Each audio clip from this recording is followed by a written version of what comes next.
विनती करने से सच बाहर नहीं आएगा महाराज। गर्भवती को बेड़ियों के साथ खड़ा करके। नमस्कार, आप सबों का बहुत बहुत स्वागत करते हैं हमारे YouTube channel RJ Ram blogs में।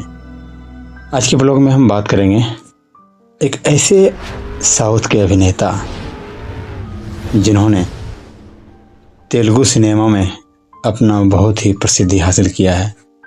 जी हाँ, आज हम बात करेंगे दक्षिण भारतीय फिल्म इंडस्ट्री के एक प्रमुख अभिनेता प्रभास के बारे में।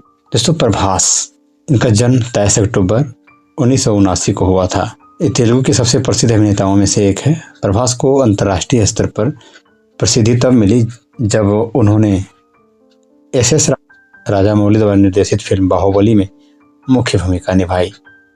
बाहुबली द बिगिनिंग जो कि 2015 में और बाहुबली द कन्क्लूजन 2017 में आई थी। ये दोनों फिल्में बड़े पैमाने पर सफल रही और भारतीय सिनेमा के इतिहास में मील का पत्थर साबित हुई। दोस्तों, मुख्य रूप से कहा जाए तो प्रभास बाहुबली के नाम से फिल्म इंडस्ट्री में प्रसिद्ध हैं। प्रभास की अन्य फिल्मों की बात करें दोस्तों, जिसमें साहो, मिर्ची और राधे श्याम जैसी फिल्में शामिल है। और उनके करियर की विशेषता है कि वे एक्शन, ड्रामा और रोमांस जैसी विभिन्न शैलियों में काम कर चुके हैं। प्रभास न केवल दक्षिण भारतीय फिल्मों में बल्कि अब पूरे भारत में एक बड़े स्टार के रूप में पहचाने जाते हैं। प्रभास का अभिनय शैली और विनम्र व्यक्तित्व के कारण वे फिल्म इंडस्ट्री में बेहद पसंद किए जाते हैं। उनके पास पैन इंडिया अपील है और उनके आने वाली प्रोजेक्ट को लेकर फैंस काफ़ी उत्साहित रहते हैं। दोस्तों, प्रभास की निजी जीवन को लेकर उनके फैंस हमेशा उत्सुक रहे हैं। हालांकि उन्होंने हमेशा अपने निजी जीवन को मीडिया से दूर रखने की कोशिश की है। उनकी शादी और रिलेशनशिप को लेकर कई अफवाहें भी रही, खासकर बाहुबली की जो को स्टार अनुष्का शेट्टी थी उसके साथ। लेकिन दोनों ने इन अफवाहों को खारिज किया है। प्रभास एक बेहद निजी व्यक्ति माने जाते हैं और अपने परिवार और दोस्तों के साथ समय बिताना पसंद करते हैं। दोस्तों, प्रभास को उनके काम के प्रति अत्यधिक समर्पण के लिए जाना जाता है। बाहुबली की तैयारी के दौरान उन्होंने कई साल तक किसी अन्य फिल्म में काम नहीं किया ताकि यह किरदार में पूरी तरह से ढल सकें।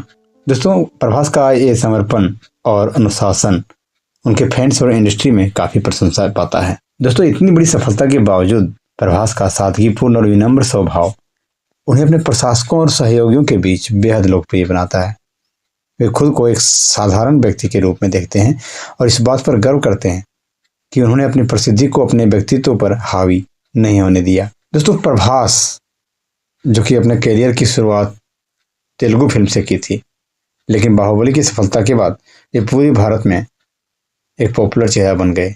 उनकी फिल्में अब केवल तेलुगु ही नहीं बल्कि हिंदी, तमिल, कन्नड़ और मलयालम जैसी भाषाओं में भी रिलीज होती है, जिससे उनकी फैंस फॉलोइंग हर कोने में है। दोस्तों, प्रभास की सफलता ने प्रभास को कई बड़े ब्रांड्स का चेहरा भी बना दिया। उन्होंने कुछ प्रमुख ब्रांड एंडोर्समेंट्स किए हैं और अपने करियर को विविध बनाने के लिए अन्य व्यवसायों में भी कदम रखा है। दोस्तों, प्रभास का अभिनय सफर और उनके आने वाले प्रोजेक्ट्स ये साबित करते हैं कि वे केवल एक अभिनेता ही नहीं बल्कि एक आइकॉन बन चुके हैं। वे अपने फैंस की उम्मीदों पर खरे उतरते हुए लगातार नए और बड़े प्रोजेक्ट्स का हिस्सा बनते जा रहे हैं। प्रभास की फिल्मों के अलावा उनके अभिनय करियर में कुछ और प्रमुख बातें भी है। बाहुबली की सफलता ने प्रभास को न केवल दक्षिण भारतीय सिनेमा में बल्कि पूरे भारत में और अंतर्राष्ट्रीय स्तर पर पहचान दिलाई। इस फिल्म ने उन्हें भारतीय सिनेमा के पैन इंडिया स्टार्स में से एक बना दिया। इस फिल्म के बाद उनकी फैन फॉलोइंग में भारी वृद्धि हुई। इसके अलावा बाहुबली के बाद प्रभास ने बड़े बजट वाली फिल्मों में काम करना जारी रखा, जैसे कि साहो जो कि 2019 में आई थी, जो एक्शन थ्रिलर थी और इसमें उन्होंने बॉलीवुड अभिनेत्री श्रद्धा कपूर के साथ काम किया। हालांकि साहो को मिले जुले रिव्यूज मिले, फिल्म ने बॉक्स ऑफिस पर अच्छा प्रदर्शन किया। और बात करें राधे श्याम और आने वाले प्रोजेक्ट्स के, तो प्रभास की 2022 में आई फिल्म राधे श्याम एक रोमांटिक ड्रामा थी जिसमें उनके साथ पूजा हेगड़े थी और इस फिल्म को भी अच्छे व्यावसायिक आंकड़े मिले। हालांकि इसके आलोचकों ने बहुत सराहना नहीं की। बहुप्रतिष्ठित फिल्म थी आदि पुरुष, जो कि एक पुरानी कथा पर आधारित थी और इसमें प्रभास भगवान राम की भूमिका निभाए थे। इसके अलावा वो सालार जैसी एक्शन फिल्मों में भी नजर आने वाले हैं, जिसे प्रशांत नील द्वारा निर्देशित किया जा रहा है, जो KGF जैसी सफल फिल्म बना चुके हैं।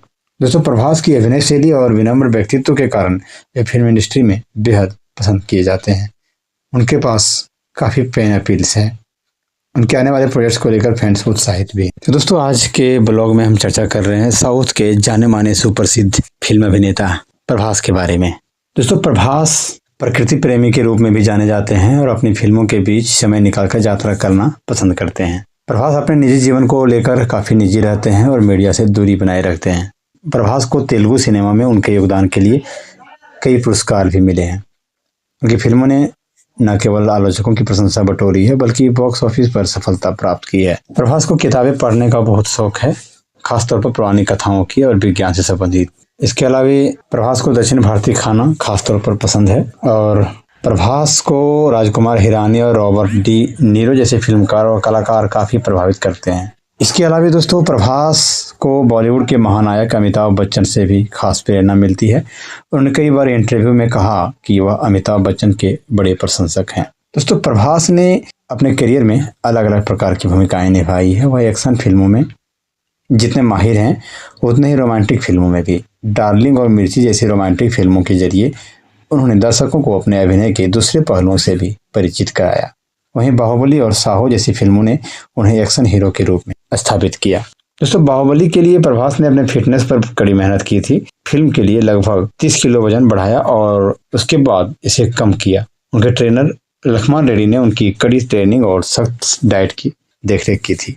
दोस्तों प्रभास ने इस फिल्म के लिए तलवारबाजी, घुड़सवारी और मार्शल आर्ट्स की ट्रेनिंग भी ली थी। दोस्तों प्रभास जो कि अपने निजी जीवन को लेकर हमेशा शांत और कम बोलने वाले हैं। उनकी शादी को लेकर कई अटकलें लगाई गई है लेकिन उन्होंने कभी सार्वजनिक रूप से अपनी निजी जिंदगी पर ज़्यादा कुछ नहीं कहा। प्रभास कई सामाजिक कार्यों में भी संलग्न रहते हैं लेकिन वे इसे सार्वजनिक करने से बचते हैं। उन्होंने कई बार आपदा पीड़ितों के लिए आर्थिक मदद की है और विभिन्न सामाजिक मुद्दों पर जागरूकता फैलाने के लिए भी काम किया है। दोस्तों प्रभास के सरल और विनम्र स्वभाव उनके प्रशंसकों के दिलों में उन्हें और भी खास बनाता है। दोस्तों अभी बात करें अक्टूबर 2024 में प्रभास की आने वाली बड़ी फिल्म की बात करें तो सालार है, जिसका निर्देशन प्रशांत नील कर रहे हैं जो कि KGF फ्रेंचाइजी के निर्देशक के रूप में प्रसिद्ध हैं। और ये फिल्म एक्शन थ्रिलर है और इसे तेलुगु, कन्नड़, तमिल, मलयालम और हिंदी सहित कई भाषाओं में रिलीज किया जाएगा। सालार में प्रभास एक शक्तिशाली और दमदार किरदार निभा रहे हैं और फिल्म का ट्रेलर पहले से ही दर्शकों के बीच उत्सुकता पैदा कर चुका है। इसके अलावा प्रभास की फिल्म कल की 2898 AD भी चर्चा में है जो कि एक साइंस फिक्शन फिल्म है। इसे नागा अश्विन के द्वारा निर्देशित किया गया है और इसमें प्रभास के साथ दीपिका पादुकोण और अमिताभ बच्चन भी नजर आएंगे। तो दोस्तों ये दोनों फिल्में प्रभास के प्रशंसकों के बीच बेहद प्रत्याशित हैं और बॉक्स ऑफिस पर बड़ी सफलताओं की उम्मीद की जा रही है। अब देखना यह है कि आने वाले दिनों में प्रभास की ये फिल्में कितनी सफल होती है। तो दोस्तों इसी तरह की और रोचक जानकारियां जानने के लिए आप हमारे चैनल आरती राम ब्लॉग्स को सब्सक्राइब करें, दोस्तों में शेयर करें ताकि एक से एक जानकारी मिलती रहे, कोई भी जानकारी छूटे नहीं। फिलहाल अपने दोस्त को दीजिए इजाजत। नमस्कार।